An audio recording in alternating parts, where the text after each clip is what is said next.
Cooper show. Brett Cooper joins us now. Were you at that party? I was not actually, and I regret not going now. I feel like I really missed out. It looked like a good party.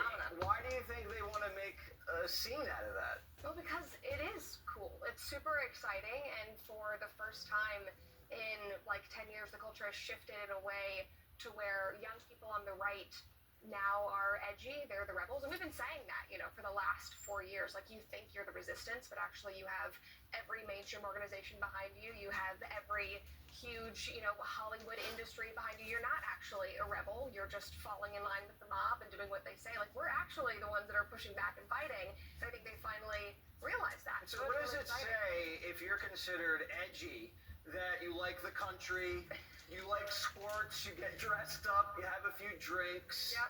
You're normal, you like girls? I mean, it makes me think of the American Revolution. I mean, we think about those guys, and they were pretty normal, and they were, wanting freedom, and they were wanting the life that we have built now in this country. And they were pretty young. They were very young, which I think people often forget. These were, 17 to 22-year-old men who were hungry and huge dreamers, and I feel like we're getting back to that actually in a very cool way. What does it mean for the culture that Jim Acosta is stepping down? I had to look up who Jim Acosta is. So No. I literally did. So I think that tells you where Gen Z's priorities are right now. I was like, who is this guy? Why No do I one care? your age watches Jim Acosta. No. And if we do, it's because we see him on X and people are making fun of him.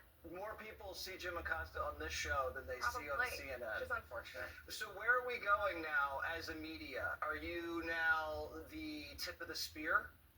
I think that we are moving more and more independent. I just left the Daily Wire. I'm starting my new show. I wanted to be independent. I watched the media landscape change over the last couple of years, but especially leading into this, election. And young people are just hungry for independent voices who are authentic and honest with their audiences. They don't want to hear from traditional pundits 24/7. Oh, you're saying I'm not going to have a I know, job. no, you're going to. Am I because fired? It's great. How many more years do I have, Brett? No, you're one of my favorites. Okay.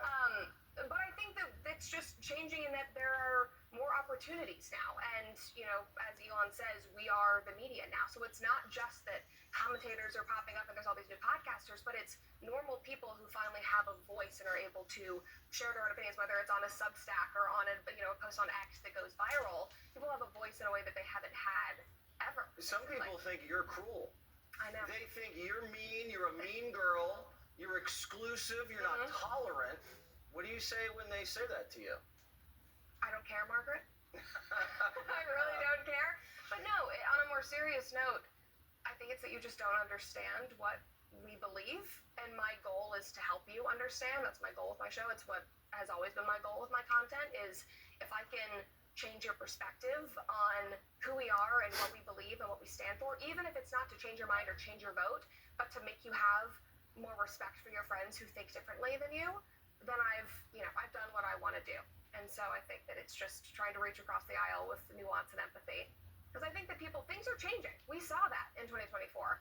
And so I think there's a lot more progress to be made. It's like Fetterman. We can have a conversation. Exactly. There's a lot of room at the cool kids table. I'm welcoming you. I'm happy to